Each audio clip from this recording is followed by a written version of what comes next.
I would say Calev is no guest. But hi everyone. My name is Benji Davis, as you can see on my Zoom box, and I'm based here in Jerusalem. I'm speaking to you actually from a esteemed Masa program, the Nativ College Leadership Program in Israel, which I am an alum of, and I teach here on Wednesday night. And I finish at 8:58 in Israel time and start this at 9. As Amy said, this is a part of a webinar series that we are doing. Um, the whole goal, right, to expand insights to different aspects and layers of what's happening now with Israel. And while this is a Zoom and it's a webinar and it's can be an information dump and really interesting, we do love as much as possible to give it a feeling that we're all together in the same place, and to make it dialogical, which is why the format is presentation content for about 20 minutes and then questions and answers.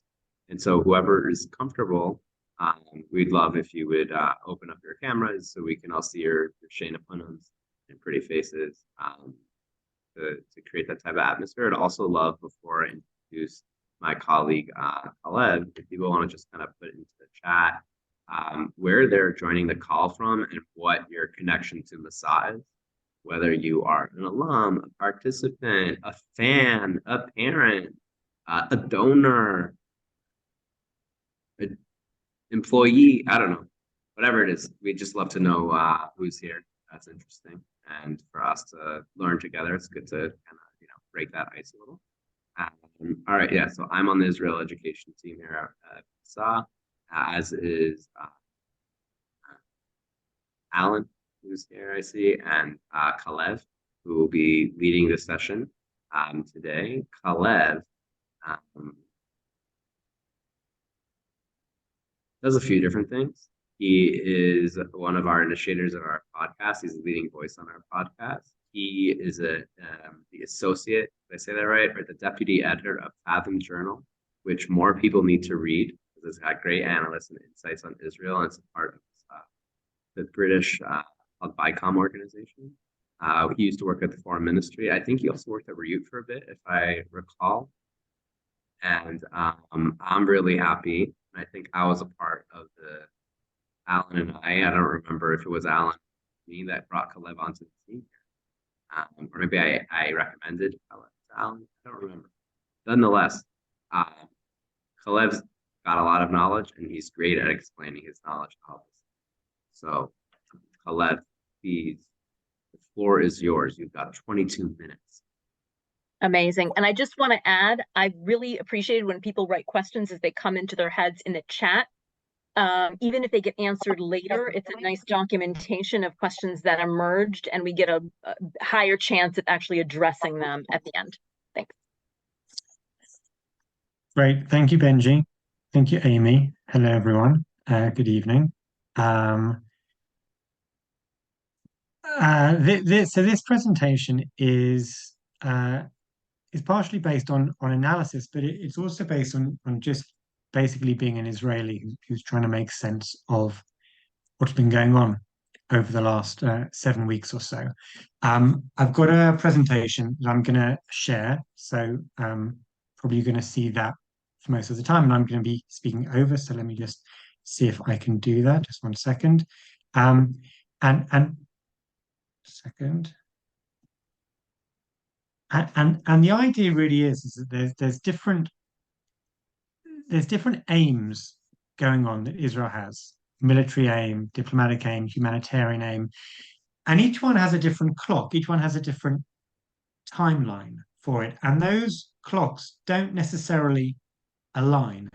And it may be that we actually come out with more questions than answers in this presentation, but I think in any event, I think it will be an interesting thought experiment.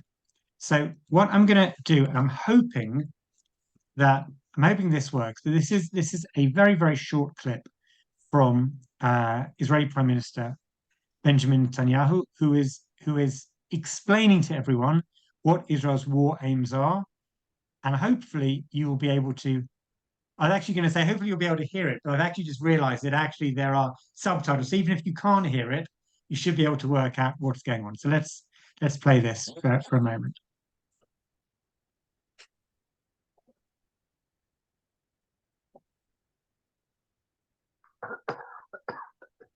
No sound. No sound? Okay, so just read.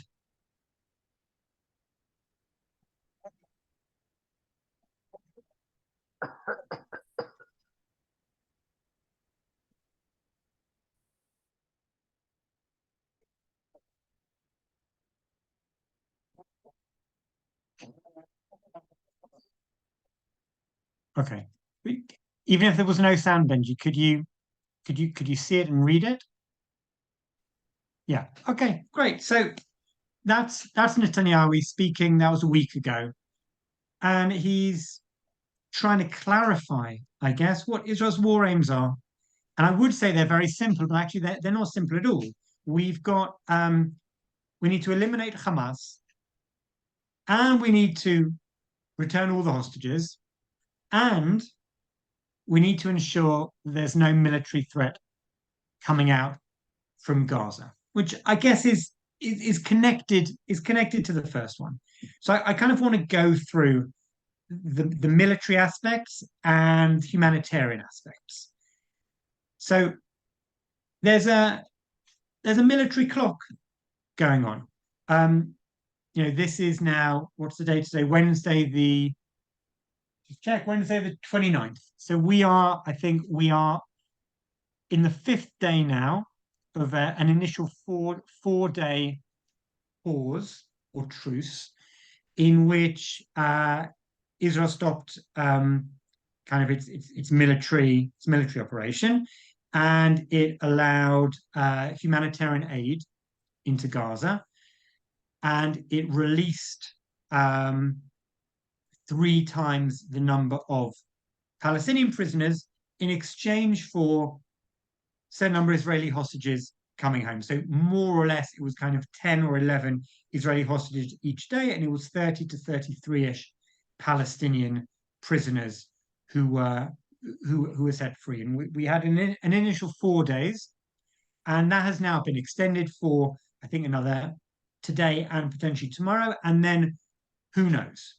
But what Israel has been very, very keen on emphasizing over and over again is that when that pause is over, we will continue fighting. And we're going to continue fighting in order to completely destroy Hamas infrastructure and kill its leaders. So what does that require? Well, Israel's already been very involved in trying to clear northern Gaza of Hamas fighters. That needs to be finished. I was going to say tens of thousands, but I actually think maybe even a couple of 100,000 people, Gazans, who were in the north, have fled to the south. Israel facilitated that. So it would be easier to fight against Hamas in the north and trying to minimize civilian casualties. But there's still all of the south, where Hamas leaders are suspected of being, where there's military infrastructure. So the military logic is, the moment this pause is over, we are going to renew the fighting, and we're going to finish off the north, and then we're going to have to move into the south, and we're going to have to destroy Hamas in the south, and maybe potentially kill Hamas leaders. And ultimately, we want Gaza, the military logic says, we want Gaza to be completely demilitarized. And when you ask Israeli military leaders or officials, well, how long do you need for that?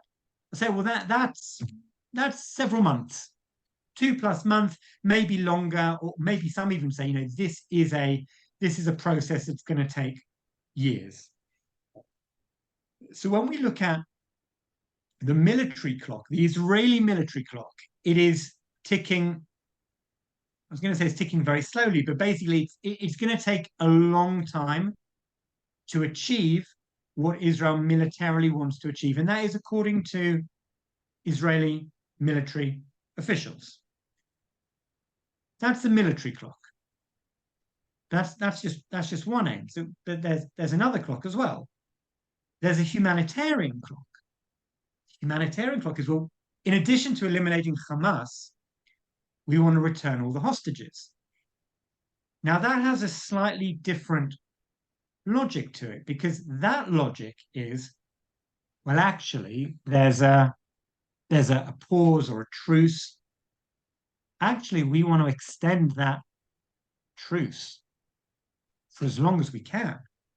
Because every day, in theory, we're getting back another 10-ish people, women and children. Maybe it will be extended to older males.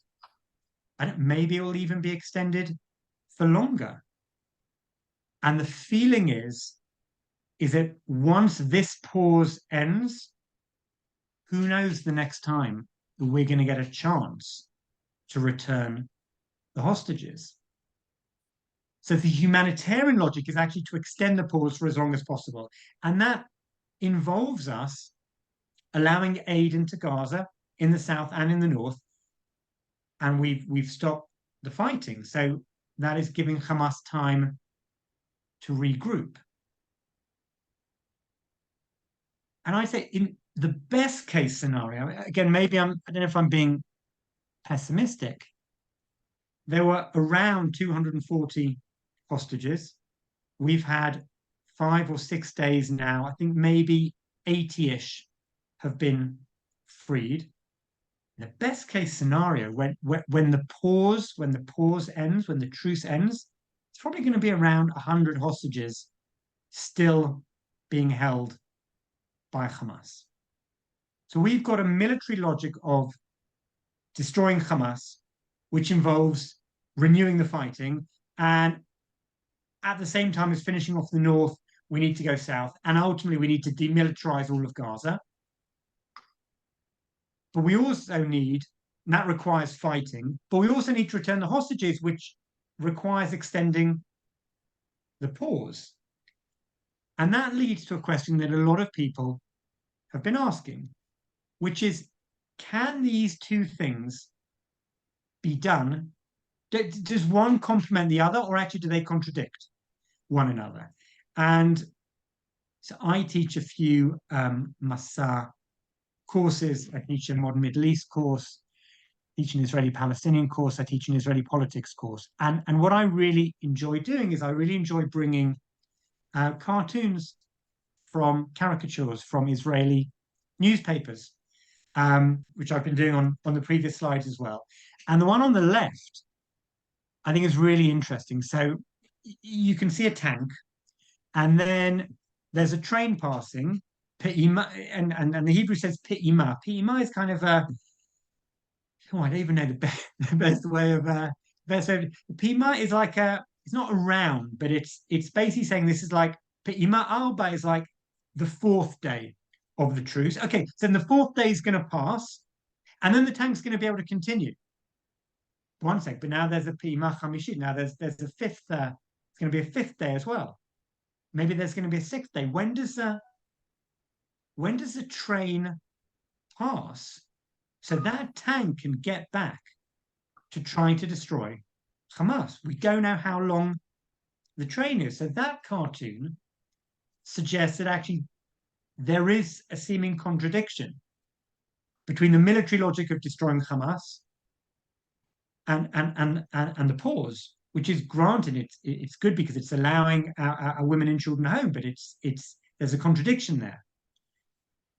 The other cartoon, I don't know, maybe I should even open this up to the audience to tell me what you see here.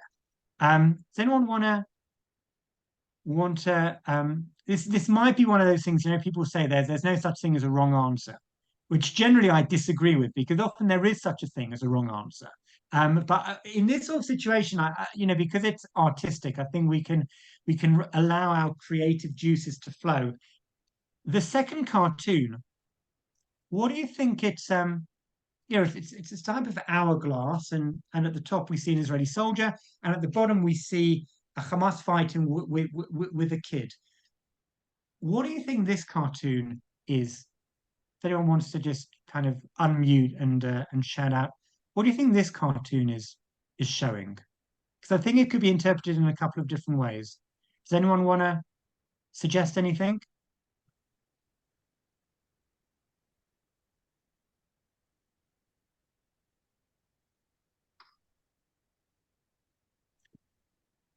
So I've been More looking at time this. for the Yeah, go on. hostages, more time for Hamas. Sorry, say that again. More time for the hostages and equals more time for Hamas as well. Okay. Okay. So as in we've stopped fighting and that strengthens Hamas. Is that what you're suggesting? Yes. Okay. Any other thoughts? Peace comes at the expense of the hostage. I Sorry, mean, what comes the at the expense of that? squeeze of the hourglass Yes. is coming together at the head of the hostage, at the expense of the hostage. Right. And Yeah, there's no, no way of getting yeah. around it. It's very interesting because I kind of feel like political cartoons should not be ambiguous. And I've been looking at this since I began preparing this, and I can't work out if this is if this is the soldier who is on a truce, and therefore the Hamas is the Hamas fighter and the hostages are able to the Hamas is able to escape and take the hostage with them, or if this is an hourglass where we're basically just on there's two different levels. There's we fight, and that the fighting in some ways I don't know if it's the truce that endangers the hostage and strengthens Hamas, or it's actually the fighting that this soldier is fighting, and it's the fighting that endangers a hostage. I'm not sure. I think it could be read in a couple of different ways, and I think this is part of actually the debate that people are having here of what is the balance between fighting and hostages on the one hand, and does the fighting endanger the hostages, or actually did the fighting for the last 3 weeks actually get us in a stronger position and a weakened Hamas to facilitate the hostage release, which we're now seeing? And I think In either case, when I'm looking at this, I actually find the image also somewhat confusing. But one thing that strikes me, and that's part of the conversation, is that the soldier is not outside the hourglass with omniscience looking in. He's on top and actually can't see what's going down on the bottom. It could also be a tunnel as well as an hourglass, but there's not a clear vision of what the time is doing to the situation.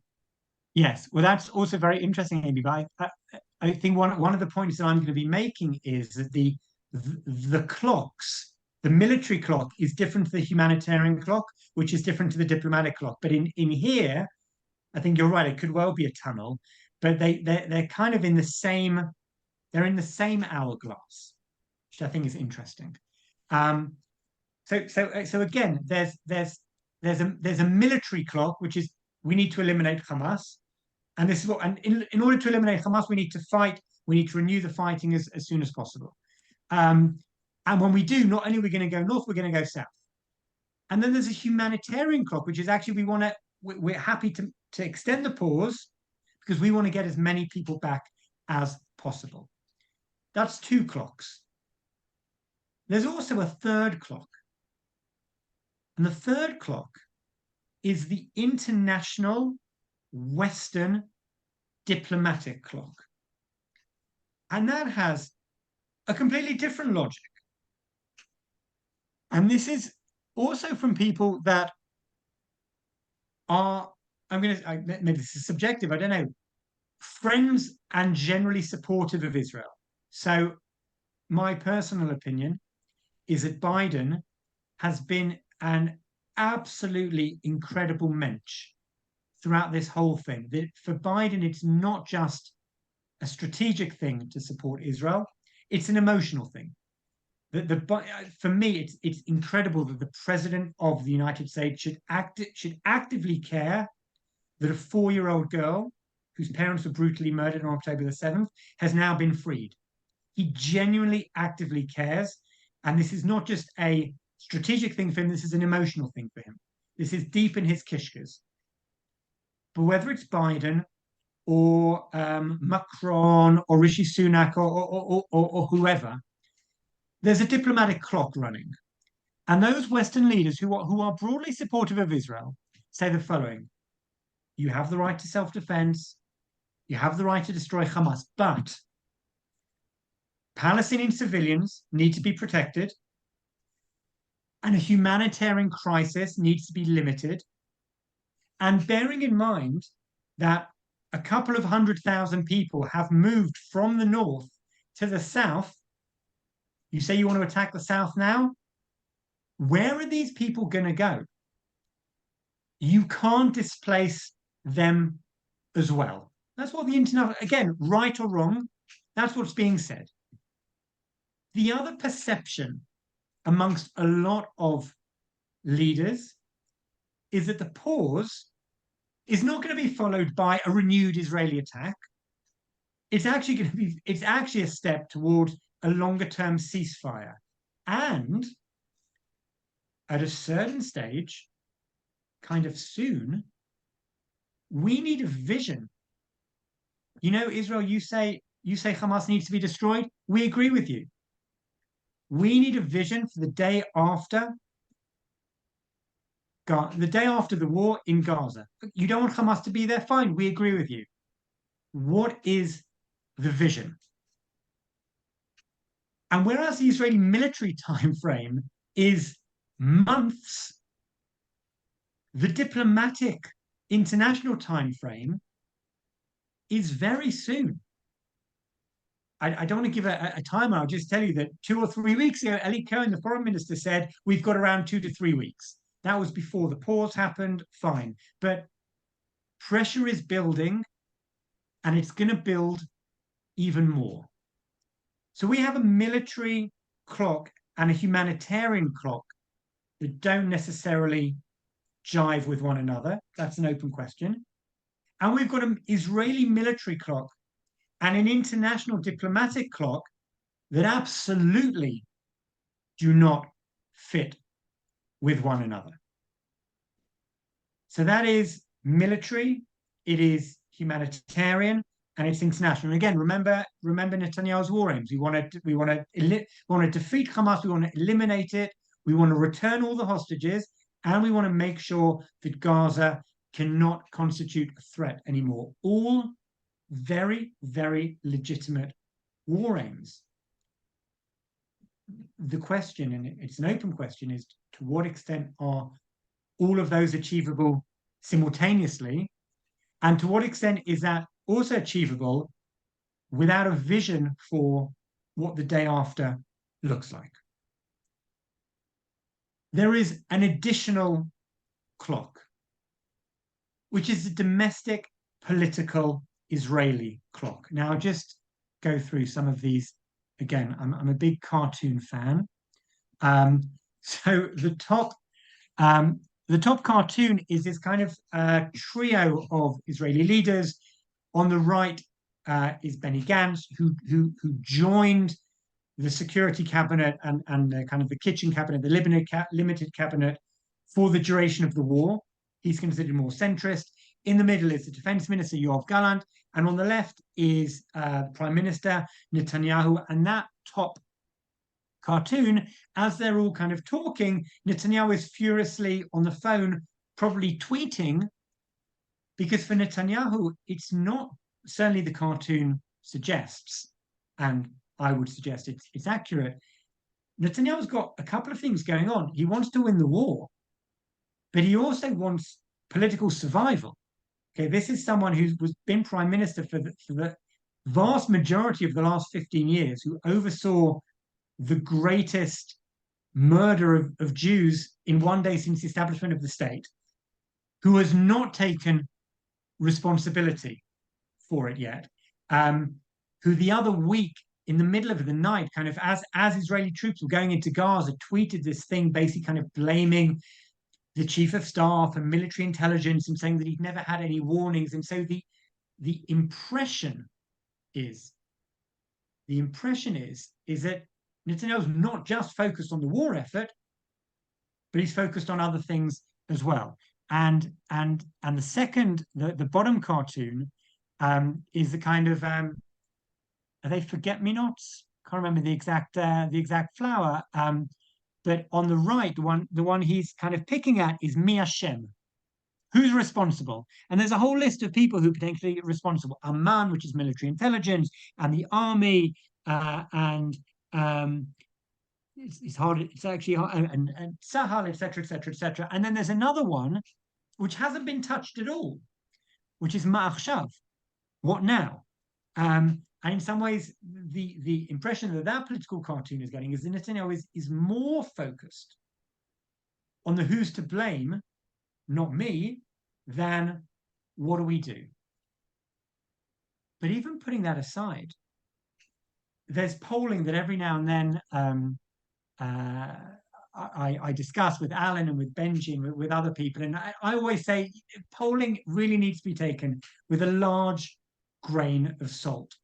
I don't want to say it's meaningless, but it doesn't really tell us that much. There's no elections. There might be all different kind of additional entries into the political system. So it doesn't really tell us much. But Netanyahu is being badly hit in the polls, and Gantz is rising in the polls. So there's different headlines here on the slide. Support for Netanyahu plummets since the outbreak of the war. PM is lobbying Likud MKs, saying he needs to remain in charge, etc. I don't think we should kid ourselves. There's a war going on with military aims and humanitarian aims. I was going to say in the background, but it's not even in the background. Parallel to that is another clock, which is the domestic political clock. And the time frame for that is either the day after the war ends, and we may legitimately ask, when does the war end? Who decides when the war ends? But the moment the war ends, there's going to be big focus on this. I'll just tell you, I had an informal meeting with some former colleagues of mine. One former colleague came from Miluim, from reserve duty in the north. It's anecdotal, okay? He says, we all know that the day the war ends, we're not going home. We're going to Jerusalem and we're demanding that the government resigns. Now, there's 350,000 reservists. How many are going to do that? I don't know. But if I was a betting man, I would say that the day after the war ends, the political clock takes center stage. And that will either take center stage when the war ends or when Gantz, who joined temporarily in order to see out the war as a kind of subjective, responsible adult, in inverted commas, when he leaves. When that happens, the domestic clock, which is different to the humanitarian clock and it's different to the military clock, is going to go into full speed ahead. And the last slide is a question of, in some ways, politically, what can we expect going forward? These headlines on the left kind of talk about there's a lot of anger, not just towards Netanyahu, but towards the government in general, the idea that it's not really functioning, the idea that it's giving large amount of budgetary sums as the country is really reeling and is struggling. There's I think I don't want to throw out numbers, but I think over 100,000 people in the north and south been forced to leave their homes. They're staying in hotels. Civil society is really kind of moving to fill a vacuum, but the government is kind of asleep. And as it's asleep, it's giving money to settlements and Haredi education that doesn't teach core subjects. And there's a large large amount of anger towards the government, which is bubbling under the surface and at a certain stage will explode.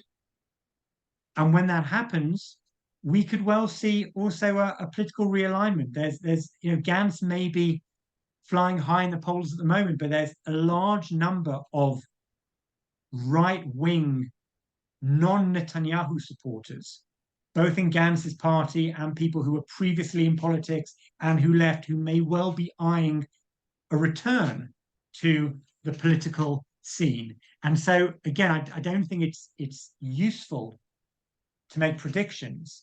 But I think when the war is over, or when the war is declared to be over, and whatever the results will be, we could well be looking at a new political alignment within Israeli politics. So I'll stop there, and I'll kind of open it up for 1 second, and open it up for questions and comments. But just to summarize, there are a few different things going on in parallel. There are extremely legitimate war aims. Destroy Hamas, eliminate the threat from Gaza, and I would add, which actually Netanyahu didn't say, but I'd add, at some stage, we need to eliminate the threat from the northern border as well. If you would have asked people before the 7th of October, and you would have said, what are the chances that there might be some sort of infiltration from a terrorist organization that will kind of try to get over the border and will try to take over some yeshuvim around the border area? A chunk of people will probably say, do you know what? That is a reasonable scenario. And if it happens, it will happen in the north. It will happen from Hezbollah. Most people would not have said Hamas. They would have said Hezbollah. Those tens of thousands of people who left their homes in the north are unlikely to want to return. I know I certainly wouldn't, as long as that threat from Hezbollah still remains. So we've got to eliminate Hamas as a threat. Destroy Hamas, eliminate the threat from Gaza, eliminate or significantly reduce the threat from the north, and return the hostages. I think it's an open question to what extent those aims complement or contradict one another. And in addition to our military clock, which requires months, there's a diplomatic clock that will not give Israel months at all and is in a completely different headspace. And there's a political clock which is ticking, but ticking slowly. But once the war ends, whatever that means, is going to go into overdrive. And so I think if we want to try and understand what's going on, it makes sense to try and have these different clocks and different timetables in our minds. So I hope that was relatively clear, even if it may have been a bit confusing. And very happy now for questions or comments or discussion.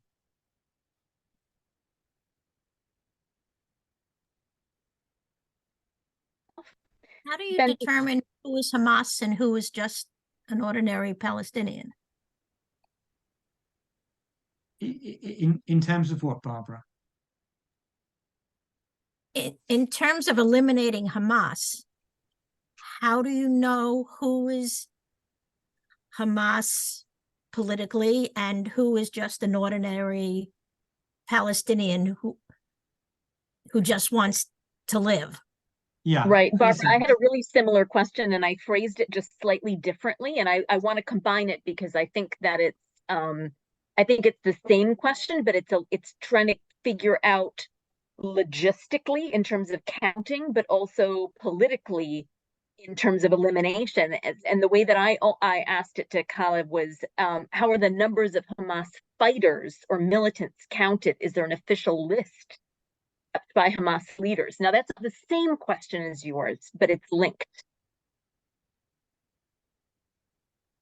Listen, these are great questions. I can tell you that the way that Israel is counted is that there's around 5,000 to 6,000.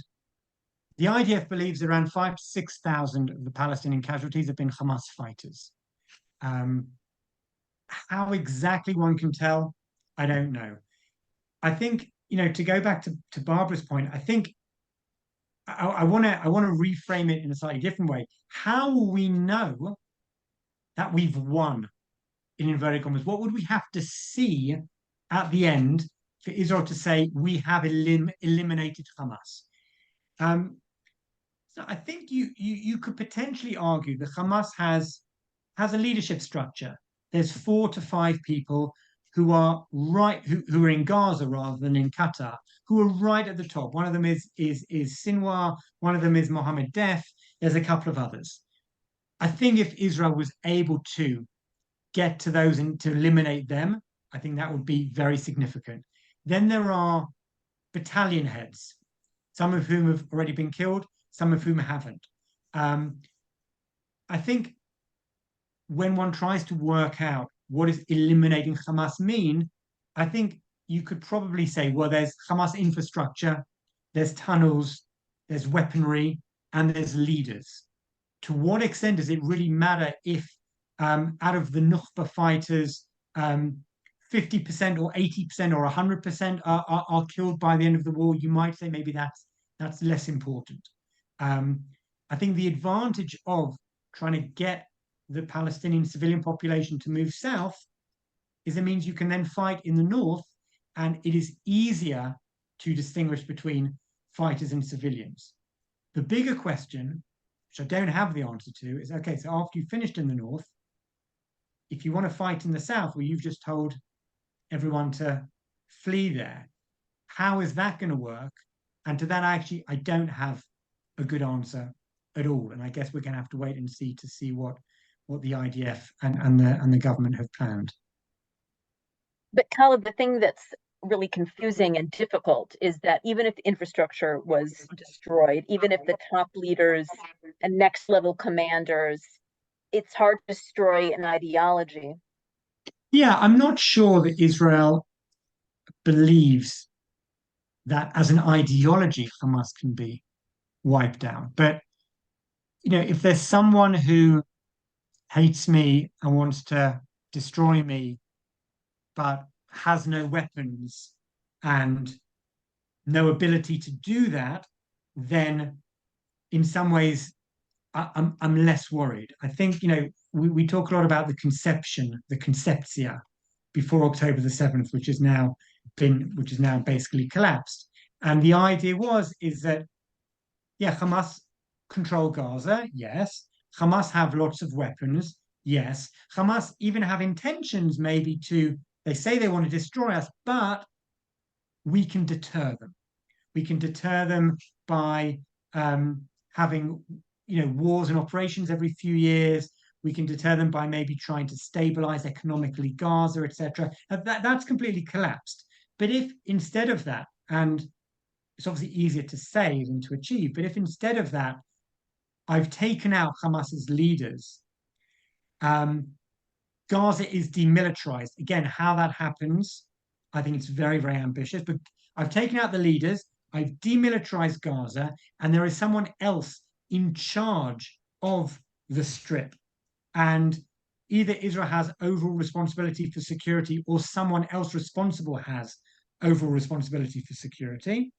In that situation, the fact that fundamentalist Islam continues to exist, I mean, you can't get rid of an idea, but you can make it significantly harder for that idea to implement its goals. And I think that's the, I don't want to speak on behalf of war aims, but I don't think the idea is we destroy the ideology of those who see Israel as an alien Western entity in the Middle East. I don't think that's possible, but we can take away their capacity to harm us. That we potentially can do. What I think is problematic both in the north of Israel and in the south is that the weapons and the instructions are coming from Iran.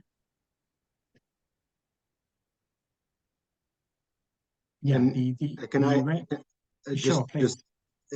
When you say demilitarize, Gaza and you say take out Hamas, well, if we want to demilitarize, doesn't that mean take out Islamic Jihad? Doesn't that mean take out every terrorist organization that operates out of Gaza? I mean, is the focus on taking out Hamas sort of highlighted because of the atrocities that were committed, and to let everybody know that the people that committed those atrocities will be eliminated, okay? But we're not also including the remaining terrorist groups that operate out of the same region, right? Listen, Eric, it's a great question. I understand Hamas as an umbrella term for baddies in Gaza. Got it. As in, when we say Hamas, we also mean Islamic Jihad and PFLP, and if there's some other jihadis there, it's all of them. But Hamas control Gaza, and they probably, I don't want to throw out percentages willy-nilly, but I assume 90+% of the military capacity in Gaza is held by Hamas. So we say Hamas, but really we mean everything. Now, I'll just tell you that at Fathom in 2014, we ran this symposium about demilitarizing Gaza. And I think it was academics talked about it, but it was kind of pie in the sky. How do you demilitarize without a big military operation? And there's reasons why over the last decade and a bit, Israel was very reticent to do this, because it would involve, again, think of the military clock, it would involve thousands of soldiers going in, high Palestinian casualties, relatively high Israeli casualties too, staying for a long time. So it's not, in some ways, it's not surprising that that option was always there, but it was always, another option was preferred, because the idea was we can live with Hamas militarized, because we can deter them, and demilitarizing is just going to be so costly in all sorts of levels. October the 7th it just switches the equation. Now, yes, it's costly, but not demilitarizing is even more costly. And we talk, and Barbara talked about Iran, and we talk about existential threats. I don't think Hamas militarily, again, this is an opinion, people may disagree. I don't think Hamas militarily constitutes an existential threat to Israel. But a fundamentalist, eliminationist, genocidist entity in the south and the north that is saying we are going to invade, if that is not taken care of, then that actually conceptually, I think it does constitute a type of existential. Why would anyone live in the south or live in the north if that is still a threat? And then, so where's everyone going to live? We're going to live on the coast. Well, that's like 15 kilometers from the West Bank. As in, we don't have the space to not live around borders. So now the equation has changed. And now I think Israelis feel Gaza does need to be demilitarized. And when we say demilitarizing, destroying Hamas, we basically mean all the militant terrorists in the Strip. As Barbara said, a lot of this does come back to Iran. And Iran has very strategically succeeded in encircling Israel. In the north, via Hezbollah, which constitutes by far the most significant military threat facing Israel, to other Shia militias in Syria and Iraq, to the Houthis in Yemen, who've been also been firing rockets, and Hamas in Gaza. And the only piece of good news, in inverted commas, because it's not really good news at all, but primarily that, I mean, it's not really good news in any sense, but primarily that those entities, those terrorist militias, have been created for D-Day, for a situation when Israel attacks Iran, Israel tries to prevent Iran going nuclear and tries to hit Iranian nuclear facilities. And because it's kept for that very significant moment, in some ways, Iran may not want to waste its Hezbollah missiles on Israel v. Hamas in Gaza.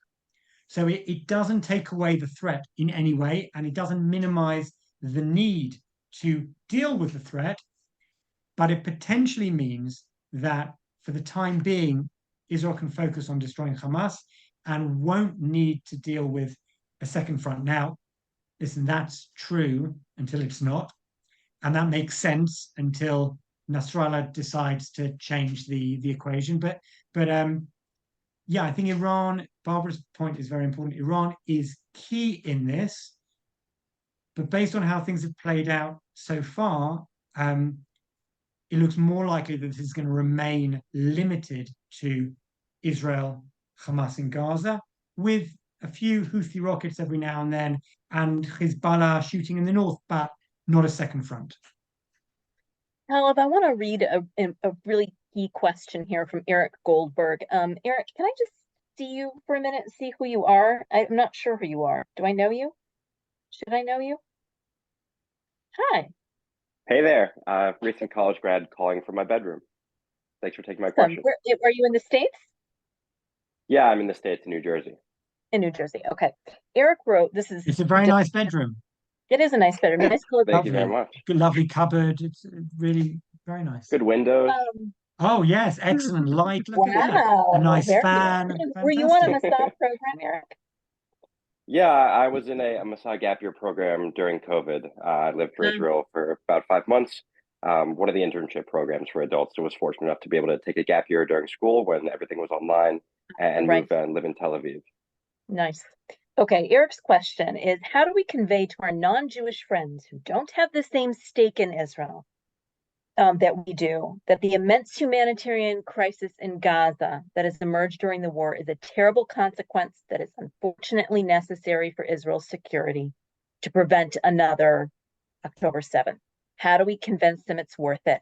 How do we build their trust in Israel's course of action?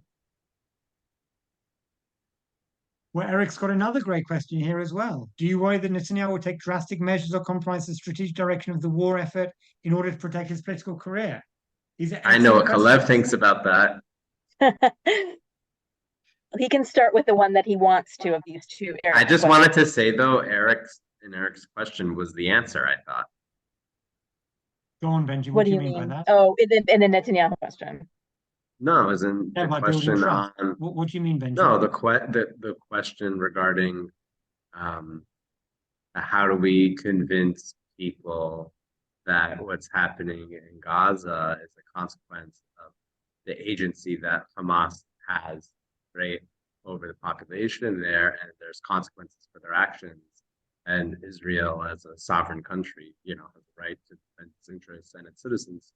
So people can be in their houses, not worried about being kidnapped or murdered, right? Living next door to monsters. Essentially, that's what I question. But I think the key word there for me is convincing people. Right. So my I think the question is convincing as long as you're engaging people that are willing to be in open dialogue and use critical thinking and rooted in empirical evidence and being rational.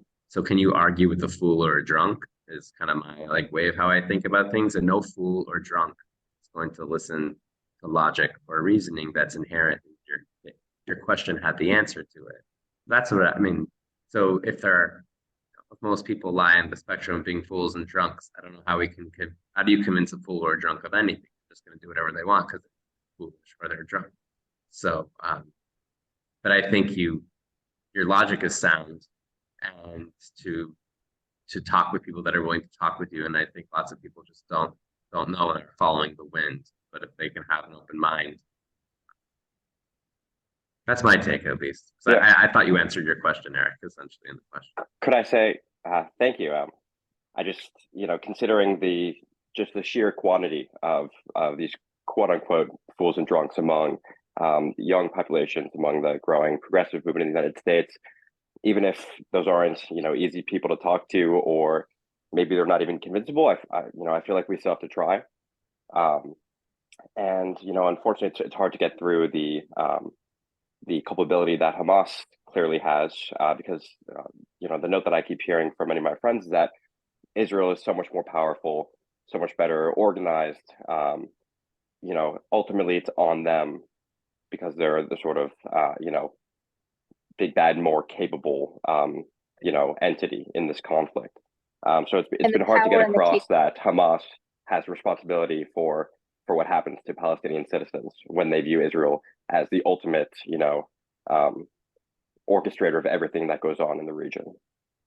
If Israel had so much power, how come it couldn't prevent Hamas from murdering 1,200 people and kidnapping 250 people? Right? As in, Israel is a powerful country.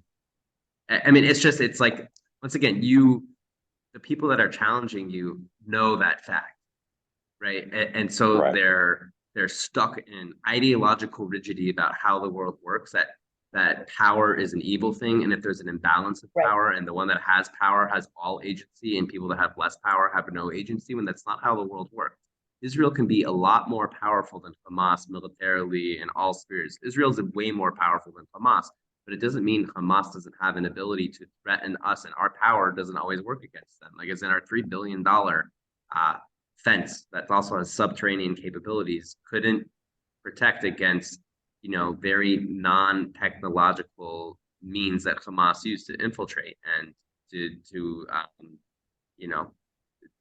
But in the conversation that I think Eric is having with people, power and military ability is tantamount to sin. I mean, privilege is sin. Those military tactical ability is morally wrong in some progressive left circles. And it's not only fools and drunks, it's also Presbyterian ministers. And well, maybe they're one of those two things too, but it is a big conversation. I want to make sure that Danya gets a chance to speak. I saw her hand up for a while and her camera's on. Yeah, I wanted to say a couple things. First, I think that it's definitely not just drunks and crazies that are feeling this way. I think that everyone doesn't feel heard right now. And I think that that's extremely important to recognize. And that if we just shut people down instead of trying to have a conversation, we're only working against ourselves and creating kind of the enemy that they've already created in their heads. I think that when you have those conversations, I've had quite a few with people who see it that way. And I think that going into that conversation and starting out by just saying that you recognize that it is painful for them as well, regardless of why we're here, this is where we are. And regardless of why their family members have died and all of these things have happened to their family members, there might be the best reason in the world. They are still in pain, and that pain is valid and it's real, and it's terrible that we're here, but this is where we are. And I think that when you go into those conversations and start out defensive and start out by saying, well, they had to do this because of this and this and this, it just shuts everyone out. You're just going to guarantee that no one is going to listen to you because you can't listen to them. And I think that we need to go into those conversations with empathy and understanding, the same way that we want them to come into that conversation with empathy and understanding for us. And I don't think that we're going to get to any sort of positive conclusion in any conversation if we can't do what we want them to do as well.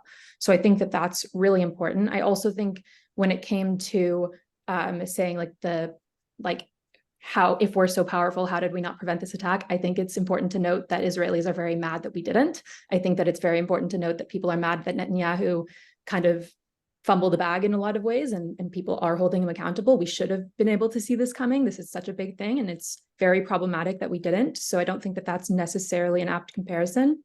But when it comes to my initial question prior to the other questions, I'm really concerned about the hostages. And I think that I mentioned in the chat before, but the cartoon, I think, was kind of pointing to this as well, that, we're trying to attack everyone there, but Hamas has the hostages. They're with Hamas people. So if we're attacking all of these, like the Hamas infrastructure, and yeah, sure, we're trying to avoid civilian casualties, but at the end of the day, we're saying we still need to attack even if there's people in this building. How, if we don't know where the hostages are, how do we know that we're not harming anyone? How are we making sure that we aren't killing the very people that we're going in there to save? Like that's my big concern right now, because I feel like, I mean, I've seen some of the hostage families talk about their concerns that they're not being prioritized as well. And it seems to me that that's just hasn't really been discussed. Like, I don't understand how we're protecting them and making sure that we aren't causing them harm as well.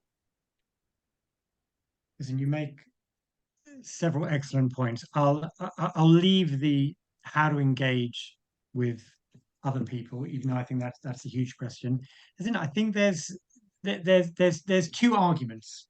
There's two logics.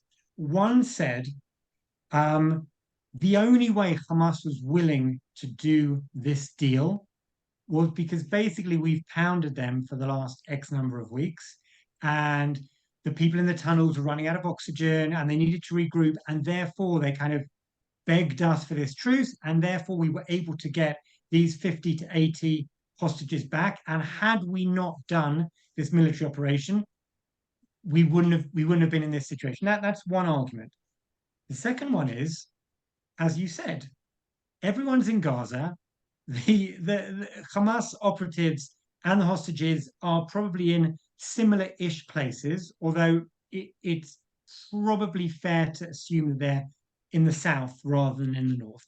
How can we make sure that in our bombings we're not killing them? By the way, the Russian-Israeli dual citizen who was released, I lose track of the day, either yesterday or the day before, was basically in a building that was kind of hit, and actually managed to escape. And it's actually an amazing story. He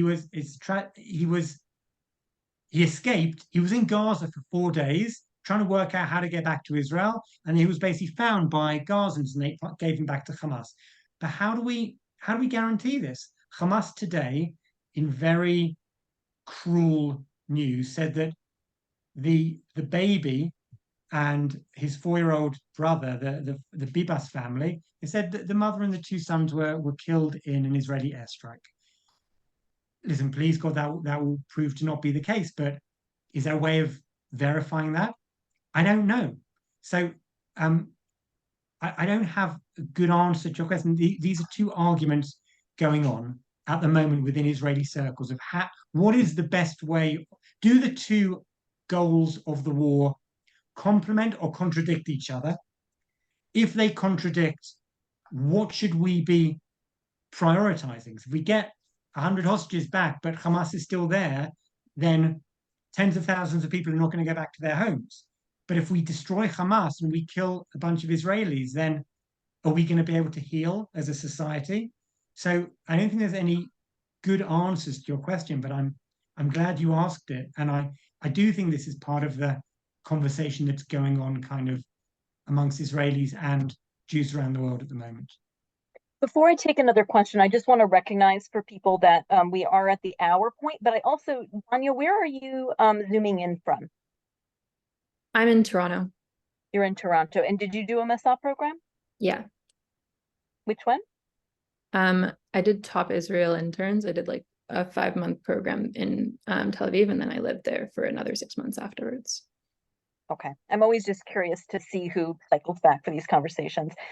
So I want to welcome people to, feel free to go. We're here for another 20 minutes or so. And I see Eleanor's hand.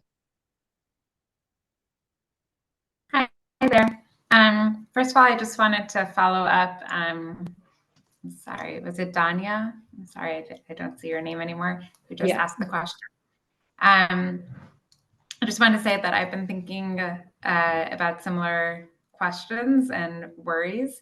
And something that I've either heard of or that I've been conceptualizing is I think that the value of retaining or sustaining and keeping hostages alive is so high for Hamas that they have interest to keep the hostages away from Israeli strikes, obviously to the extent that they can anticipate where the strikes will be and et cetera, because the hostages are seen as such a strong negotiating tool and tactic. So I sort of have heard that circulate, and I've thought that's kind of helped comfort me, and to extent you can be comforted by that.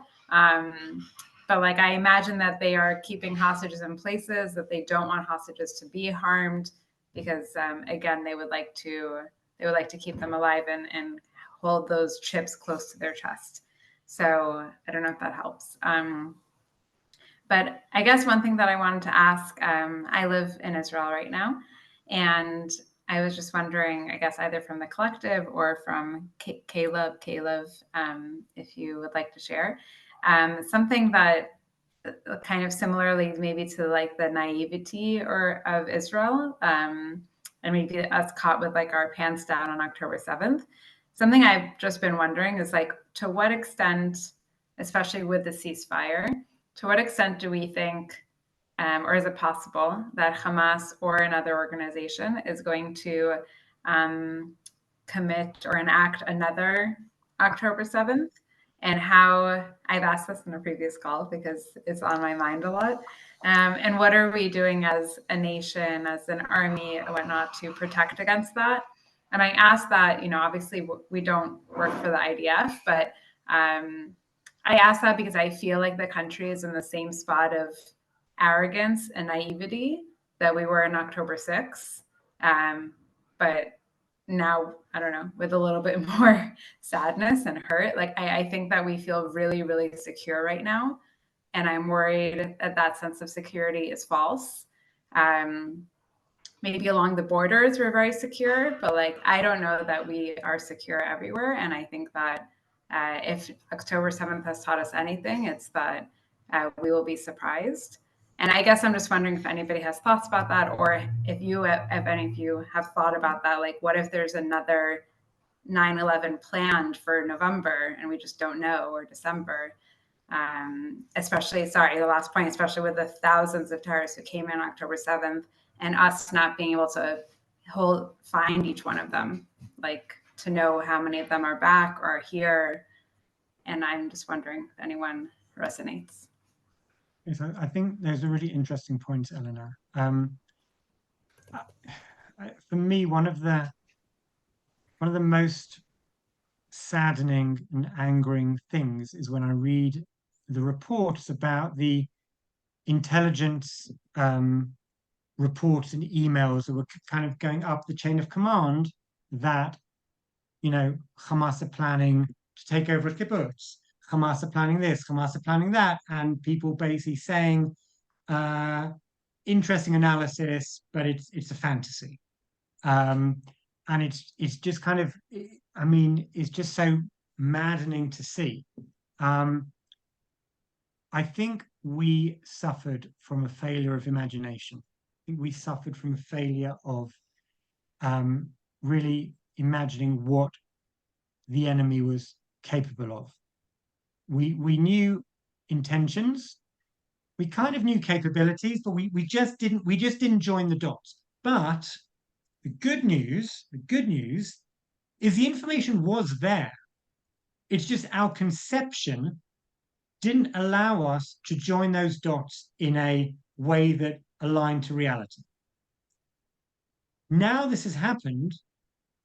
The next time so in some ways it wasn't the intelligence that was faulty, it was the analysis of the raw data. I was going to say, You're saying like it wasn't that we didn't know, it was that we didn't believe in some sense. Yeah, I think that's a nice way of, I think that's a good way of framing it. So based on that, the next time that intelligence, as in just a very short anecdotal story. So I was in Italy over Sukkot on October the 7th. It was a Shabbat, as people know. I was on my phone on Shabbat, and when I turned my phone on, when Shabbat was over, my mum had texted me, and she said, "I assume by now you've heard about the terrible thing that happened in Israel today," which I had not heard about. So I go onto the Times of Israel, and as it's loading, I think to myself, I wonder what happened maybe there was like a really bad, like a pigur, like a terror attack, and maybe, I don't know, what's really bad? Maybe 30 to 40 people were like killed. Like that would be terrible, because this is our October the 6th brain. We don't have our October the 6th brain anymore.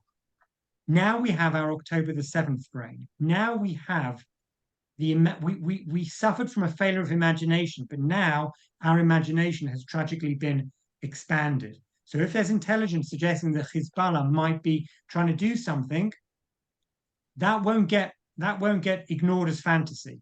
If there's intelligence that, I don't know, Iran is planning whatever, our post-October the 7th brain, unfortunately, now knows not to underestimate these things. So it's interesting that your impression was that we all feel quite confident and arrogant, because I actually think a lot of Israelis feel very insecure at the moment. And I think even if the war goes as well as could be expected, and I don't even know what that looks like, I think Israelis will continue to feel quite insecure. So I'm not sure I share that. I have other fears. I'm not sure I share those fears. I think the arrogance that you talk about basically went up in flames on October the 7th, and I think that date will change the face of Israeli society in ways we don't yet know about. But I think what was will not be again in all sorts of ways. Eleanor, are you thinking that there could be an internal attack, or there could be attack coming from the West Bank, or in your imagination, where does it go, and where do you live? I live in Tel Aviv. Okay. I live in Tel Aviv, and this is both like my own personal and also Ola and kind of collective experience that maybe is unique to others. But I just have had a few experiences since October 7th that have been alarming for me. And so I think for me, it's been like very triggering to feel like, are we safe? Like, are we safe specifically here in Tel Aviv? Where I think would be the place that if they wanted to hit somewhere, I think the airport of Tel Aviv would be the spot. That's my personal opinion.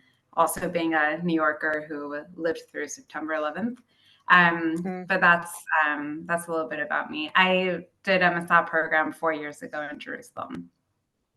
And you stayed? Now I live here. I actually moved to London for grad school, but then I came back and made Aliyah 2 years ago. And I really loved the Masa program, and I'm very happy to be on the call. Sorry to do this, but which program was it? The Diplomacy Fellowship at the Ministry of Foreign Affairs.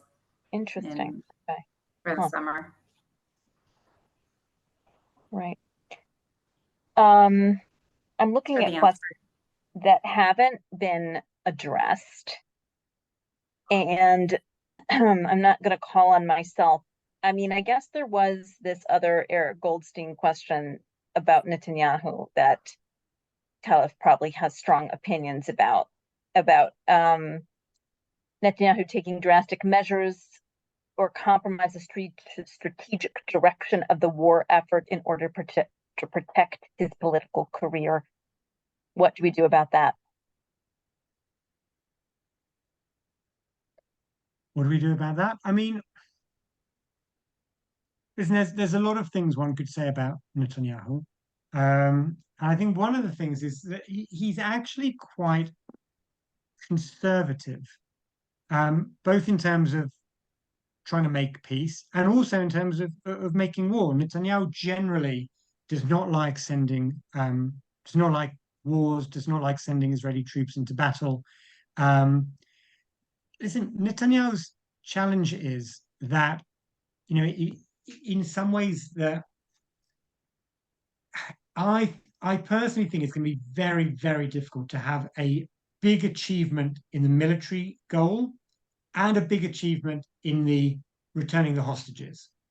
And I'd be shocked if at the end of the war, I assume at the end of the war, there's going to be large numbers of the public who just want him gone.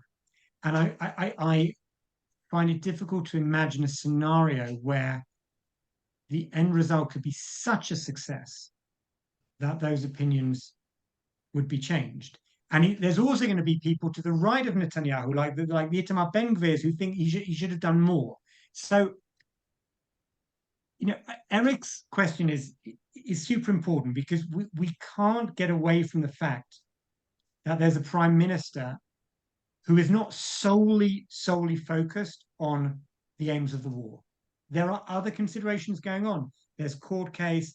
There's, I think, Amy, I'm not sure if you mentioned it or someone mentioned it, this investigation that's going to be happening afterwards. Those must be playing on his mind. This is not an ideal way of fighting a war. I don't think we can get away from that. But I just think because it's so difficult to get success, I'm not really sure what drastic would be. You send the IDF in more and then more soldiers get killed. Well, that's not good. You get more hostages back, but Hamas remains standing. Well, that's obviously good because we've got hostages back, but those aren't the war aims. I think this is such a challenge to succeed in this war that however it ends, I think Netanyahu is going to struggle to convincingly portray it as a victory. But Eric's right that we can't get away from the fact that there's other considerations going on. Having said that, he is a very cautious leader historically. So all of these things are in the mix. What I would say, Eric, and I'm not sure what's behind the question, but if it is critics of Israel basically saying that Netanyahu is kind of pushing this destruction of Gaza to get his own popularity back, I think the only thing we can say so far is, don't think it's true, but even if it is, it obviously hasn't worked because Netanyahu is tanking in the polls. And the people who are showing more national responsibility are doing well, which is also, I think, an interesting trend. I think we'll take one last question from the other Eric Zilberman. And can you introduce yourself and where you are and what your connection to Masa is? The Erics have been excellent at questions this evening, have to say. Yeah, this is the older, much balder Eric on this side of the. Nothing wrong with baldness, Eric. Nothing wrong with that. Eric Zilberman. I am in Phoenix, Arizona. My connection to Masa, I was in an Ulpan at Kibbutz Yagur like 15 years ago, long time ago. Yeah. So the emails from you guys still come in, and this one caught my eye, and I wanted to definitely join in, and this has been a great conversation. So I definitely appreciate everyone taking the time. And I'll just be quick here. I just wanted to maybe come full circle to that cartoon. And the more we talk, I mean, really, it just to me represents the impossibility of the situation. It represents the impossibility of every situation that we're in on our borders, diplomatically, in the UN, anywhere we turn, it's always on us, right? Even Eric is talking about these conversations that he's having at school with peers. It's always our responsibility to explain to everyone else why we don't have horns, or why we're not bloodsuckers, or why we're really not that bad, right? It's always on us. Like even you described earlier, the vision, right? What happens the day after? Who's responsible for that vision? It's Israel. It's always Israel. We are always responsible. Where's everyone else's agency, right? At what point can we say, how much energy and capital can you spend? How many different ways can you divide it up, right? We could be desalinating more water. We could be inventing better AI, right? But instead, we're always going to have to spend energy not only defending ourselves, but convincing the rest of the world that we're not evil. I mean, how many different ways can you split it up, you know? And that's not a question anyone can answer, I don't think. But I'm sorry, it just came to my head. And it all just feels so impossible sometimes, you know? Yeah. By the way, I mean, the thing that you just made me think of now, which I hadn't thought of before, is the whole idea of sand is it's not, you can't you can't stand on it. It's constantly moving. Like, how do you kind of create stability in that sort of thing? So, I'm not sure exactly what maybe the best cartoons are the ones that each person can get their own perspective in. But I think you're right. The differing war aims are just so hard to resolve with one another that we're in many ways we're stuck.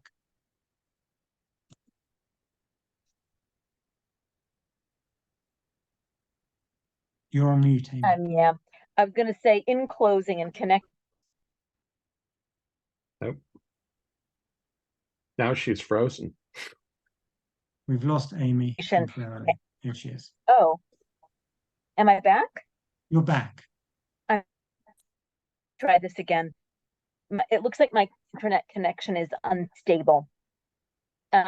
So what I was going to say is that thinking about Jews defending themselves and wasting or spending energy in multiple contexts, saying we don't have horns, we're not evil, we don't have too much power, there's other things that we can do, leads directly into our final conversation next week, where we're talking about how the war has impacted global anti-Semitism.